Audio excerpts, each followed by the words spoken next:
Quiero dar paso al invitado el día de hoy porque vamos a estar cubriendo también un tema muy pero muy interesante. Él es Pablo Muñoz Iturrieta, es escritor, es reconocido influencer y analista político. Bienvenido, Pablo, ¿cómo estás? Muy buenos días, muchas gracias por la invitación. Un honor estar aquí con ustedes. Muchas gracias a ti por haber aceptado, Pablo. Y bueno, yo quería tener este contacto contigo, ¿no? Y hago esta pausa con este fraude de California, porque recientemente publicaste un video con una información bastante llamativa, cuando menos, yo diría alarmante incluso, sobre el tema de Ucrania, ¿no? Que bueno, eso ha sido esta piedrita en el zapato que pica y se extiende, ¿no? Bajo la administración del presidente Donald Trump por el tema de la guerra, pero previo a eso bajo la administración demócrata por todo lo que esto podría implicar. Háblanos un poco de esta denuncia en donde, bueno, básicamente tú estabas diciendo, ¿no? Que hay ciertos nexos por parte o cierta corrupción, incluso podría decirse, con lo que fue la campaña de Kamala Harris con el Partido Demócrata y que de una u otra forma eso podría tener incluso algún tipo de implicaciones de por qué Estados Unidos entró en esta guerra. Bienvenido. Bueno, mira, muchas gracias por tocar este tema, es un tema realmente importantísimo. Todos los medios de comunicación deberían estar hablando de esto, todos. Pero como sabemos, obviamente hay una tendencia ideológica muy profunda hacia el Partido Demócrata y yo quiero a los oyentes, a quienes nos están viendo, independientemente de su opinión sobre la guerra, sobre lo que ha hecho Rusia, sobre la posición del presidente Zelensky de Ucrania, independientemente de todo eso, aquí hay algo muy importante que nos toca absolutamente todos los que pagamos impuestos en los Estados Unidos. ¿Por qué?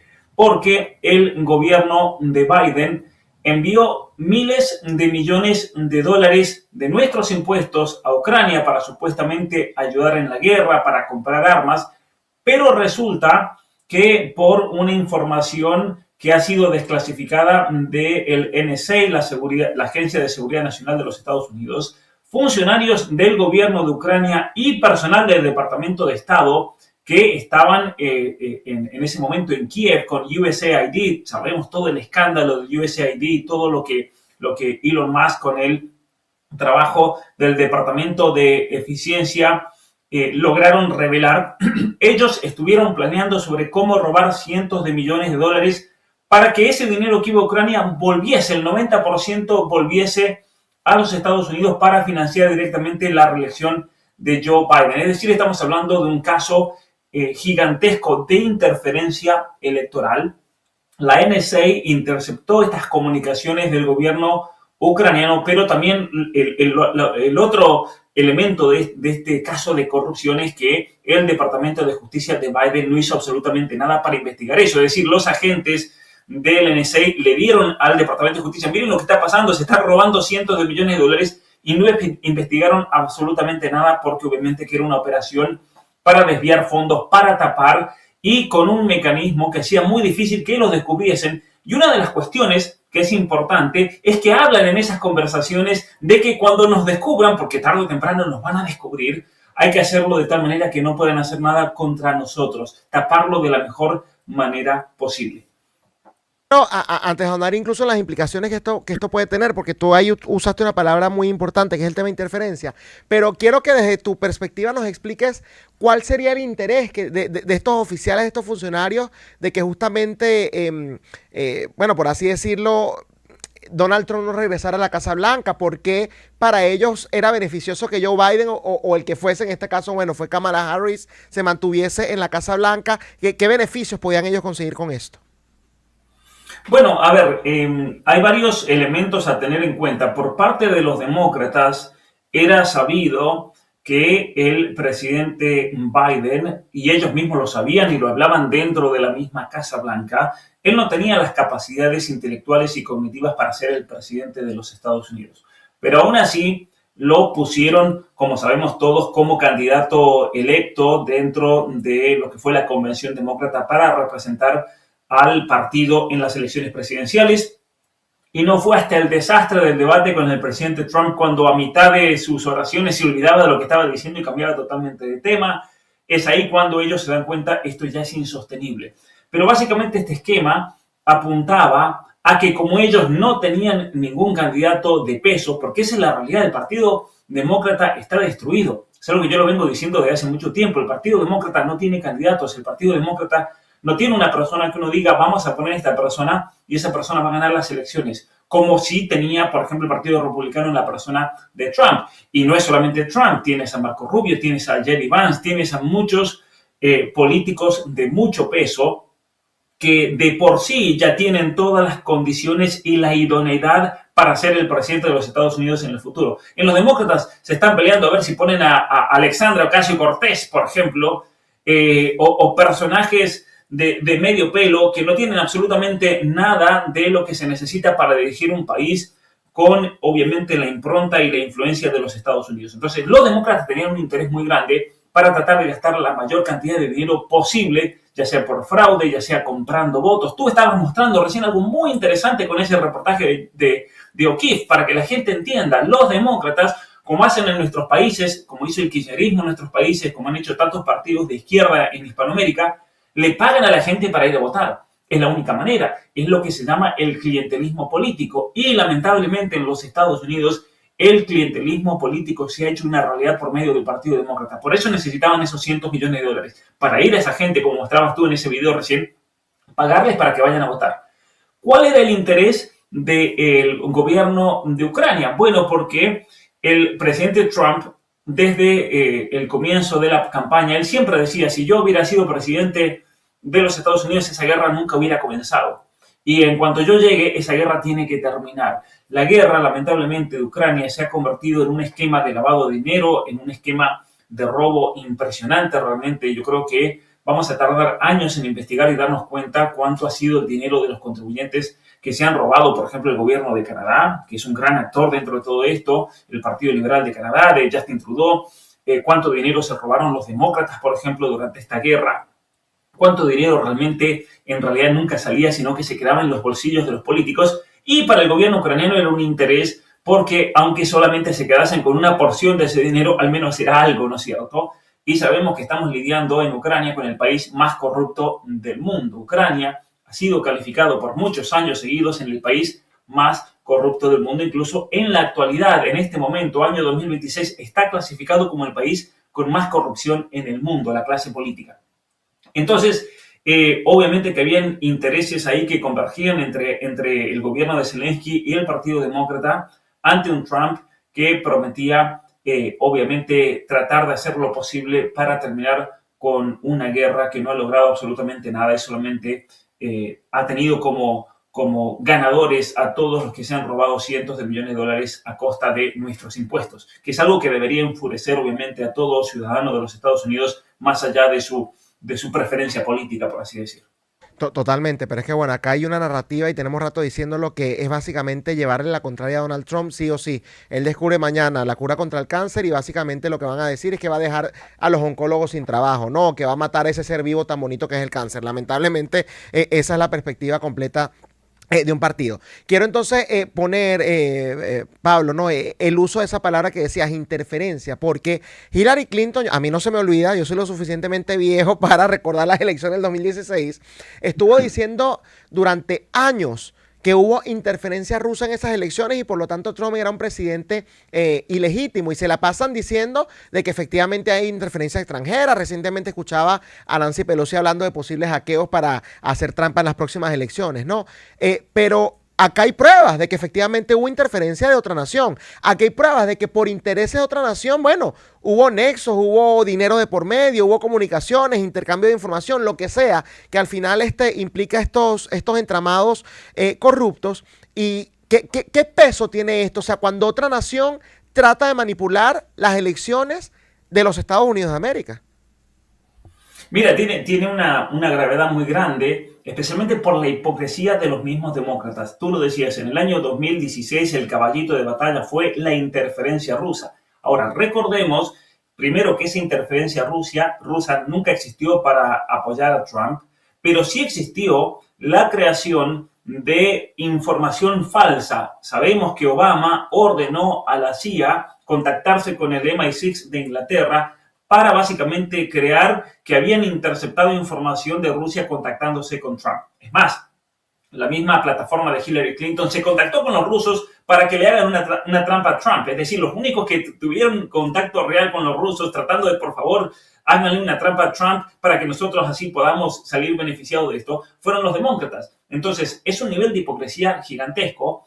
Yo creo que en Estados Unidos debería haber una investigación criminal al presidente Obama. El mismo presidente Trump había dejado entender de que posiblemente Obama iría a la cárcel si esta investigación se lleva a cabo. Obviamente que hay una serie de mecanismos legales que lo hacen muy difícil porque él es el presidente de los Estados Unidos, pero ciertamente que se podría y se debería demostrar que el presidente actuante de los Estados Unidos hizo lo posible para que aquel que había ganado las elecciones no llegue al poder. Entonces, para que la gente entienda, cada vez que los demócratas, estos líderes especialmente, nos hablan de democracia y que hay que resguardar la democracia y que Trump es un peligro para la democracia, en realidad los únicos que han actuado eficientemente y se han demostrado para destruir la democracia en los Estados Unidos han sido las campañas políticas de Obama, la campaña política de Hillary Clinton, la campaña política de Biden y de Kamala Harris. Es decir, los últimos 4 candidatos electorales, algunos de ellos presidentes o vicepresidentes. Gracias a Dios Hillary nunca llegó a nada más que ser la secretaria de Estado, pero todos han cometido básicamente actos que pueden ser enmarcados dentro de interferencia electoral y es algo muy grave realmente, es algo que yo creo personalmente, esta es mi opinión, el Departamento de Justicia de Trump debería ir a fondo, porque aquí no estamos hablando de venganza política, aquí no estamos hablando de devolverle toda la persecución, aquí estamos hablando de casos reales, aquí no estamos hablando de cuestiones inventadas, cosas muy serias y que obviamente han jugado con el dinero de los contribuyentes de los Estados Unidos en una situación económica tan difícil para tantas familias. Imagínate, tienes una familia hispana que tiene que tener 2 o 3 trabajos para poder llegar a fin de mes con todos los sacrificios que eso implica y que tú pagas los impuestos porque te caen encima si no pagas hasta la última moneda y cuando te enteras que ese dinero se usó para fraude, por ejemplo, eso es algo que realmente debe enfurecer al votante y eso debe ser un llamado también a pedir justicia en estos casos, ¿no? Yo más adelante te quiero preguntar también sobre el tema precisamente del rol del Departamento de Justicia, Pablo, pero me gustaría también saber tu opinión sobre lo que puede suceder si los demócratas retoman el poder, porque yo cuando veo que se salen, que comienzan a desclasificar estos documentos, siempre hago la pregunta, ¿qué hubiese pasado si Kamala Harris hubiese ganado? El fraude en Minnesota, estas investigaciones en California, te aseguro, además por la censura incluso que había en redes sociales, te aseguro que no se tuviese el mismo peso, no estuviésemos en capacidad de conocer ni siquiera el 10% de la información que hoy por hoy se está manejando. Pero la realidad es que el reloj juega en contra del presidente Donald Trump, ya transcurrió su primer año en el poder, le quedan 3 años y nada está escrito, en el 2028 puede ganar un demócrata. ¿Qué pasaría si un demócrata con todos estos casos que estás denunciando regresa al poder? ¿Se van a ocultar? ¿Van a iniciar otros casos de corrupción, bueno, para tratar de pasarlos por debajo de la mesa? ¿O qué puedes vaticinar tú en ese escenario? Mira, una cosa que yo he estado diciendo en estos últimos días es que el presidente Trump debe tener mucho, pero mucho cuidado con ciertas medidas y ciertas decisiones políticas que está tomando. Especialmente con decisiones políticas que pueden llevar a generar impopularidad o que lleven a generar falta de apoyo para su mandato, como está pasando con la guerra con Irán. ¿Y por qué es eso? Porque obviamente que estamos en un escenario político donde dentro del Partido Demócrata vemos una amenaza ideológica real para el futuro de los Estados Unidos. Esto no es un chiste, esto no es una exageración. Tenemos toda una serie de personajes que de llegar a un cargo político importante, con influencia, con decisión, sería desastroso para los Estados Unidos, sería desastroso para la región y sería desastroso también para el mundo. Entonces, es posible que un demócrata llegue a la Casa Blanca en el año 2028. Hasta diciembre de este año, hasta enero, podríamos decir, era imposible, literalmente imposible, porque no tenían absolutamente nada, nadie, por la impopularidad misma de las medidas de los políticos demócratas, pero la guerra en Irán está causando una nueva situación en esa balanza electoral que realmente pone en riesgo la continuidad de los republicanos. Y no solamente las elecciones del 2028, vamos a las elecciones de medio término de noviembre. Para mí esto es muy preocupante. Es muy preocupante porque si los demócratas logran básicamente ganar suficientes escaños en la Cámara de Representantes y suficientes escaños en el Senado, es posible que los demócratas lleguen a tener control total del Congreso y de la Cámara de Representantes. Y obviamente que lo primero que ellos van a tratar de hacer es un juicio político a Trump. Eso es un hecho. Porque los demócratas se mueven por la venganza, se mueven por un odio ideológico, se mueven por cuestiones completamente irracionales, como todas las series de medidas y políticas que vimos durante el gobierno de Biden, y a eso no lo podemos permitir. Pero para eso también me parece a mí que es importante que dentro del Partido Republicano pongan candidatos que realmente llamen a la gente a votar. Mi gran temor es que mucha gente en noviembre no va a ir a votar porque por un lado están los demócratas y no los van a querer votar, y por otro lado hay candidatos republicanos que tal vez no van a estar representando los intereses de Estados Unidos primero. Eso es clave, eso es muy preocupante, al menos a mí me está preocupando seriamente, porque puede ser que por la apatía de la base republicana, por el hecho de no querer ir a votar, le dejen regalado un Congreso al Partido Demócrata ya en el año 2026, y eso obviamente que puede llegar a tener un efecto muy negativo para las elecciones del 2028. Ahora, también en la política a veces es misteriosa, ¿no? Porque el miedo de tener a una Kamala Harris, por ejemplo, en el 2028, el miedo de tener a un Gavin Newsom en California, que está destruyendo California, el miedo de tener a una descerebrada como Alexandra Ocasio-Cortez en el poder, eso puede motivar a la gente a decir, no podemos permitir eso, no lo podemos permitir, como pasó, por ejemplo, haciendo una analogía con Milei en las elecciones de medio término de noviembre del año pasado. La gente salió a votar ante el miedo de que vuelvan los kirchneristas y ganó masivamente en el Senado, en el Congreso, en la Cámara de Representantes, en los diputados en Argentina. Podría pasar algo muy similar en los Estados Unidos, ciertamente, porque tiene que primar el sentido común, pero también a mí me parece que es muy importante que Trump no cometa errores, que sea claro con sus políticas, que sea claro con los objetivos, que sean claros también con la guerra. Vamos a ver el anuncio que van a dar esta noche al respecto, pero a mí me parece que hay muchas cosas que el gobierno necesita aclarar. Y en eso me parece que está fallando, sinceramente. Me parece que no están siendo claros con respecto a ciertos objetivos, especialmente al plan. Con Venezuela presentaron un plan espectacular. Con Venezuela lo capturaron a Maduro y dijeron van a hacer 3 pasos de este plan que puede llegar a tardar 3, 4, 5, 6 años, pero estos son los pasos que se tienen que ir dando de manera cronológica. Un plan muy serio que presentó el secretario de Estado Marco Rubio ante el Congreso.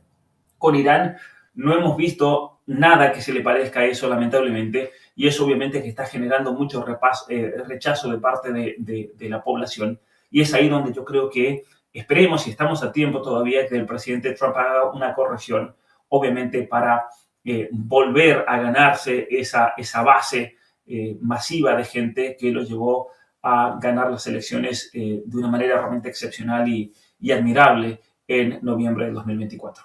Sí, comparto la verdad tus preocupaciones, Pablo, y yo creo que es importante atenderlo ahora antes de que sea demasiado tarde, porque incluso si lo soluciona una semana antes de las elecciones de medio término, eso la gente no lo va a sentir como un efecto. Hay que hacerlo 2 o 3 meses antes, más tardar, para que justamente la gente diga, oye, sí estoy sintiendo una mejoría y de una u otra forma voy a apoyar la continuidad, ¿no?, de esta gestión. Pero yo voy a votar, obviamente, en las elecciones. A mí no me tienen que convencer. Yo sé por quiénes voy a votar. Tampoco me tienen que convencer de por cuál partido hacerlo, porque al igual que tú, yo entiendo muy bien la amenaza que representa el otro partido. Pero hay personas que no son tan, digamos, ideológicas, dogmáticas, ¿no? O que no siguen tanto el tema de la noticia de medios alternativos, sino que siguen siendo envenenados por los medios tradicionales. Van a la gasolinera hoy por hoy y el galón de gasolina está a $4, muchísimo más alto de lo que estaba previo precisamente a la guerra con Irán. Pero incluso hay otras cosas que gente como yo, Pablo, nos tienen descontentos. Tú mencionabas el tema del Departamento de Justicia, y esta es mi última pregunta ya para dejarte ir, porque sé que tienes otros compromisos, ¿no?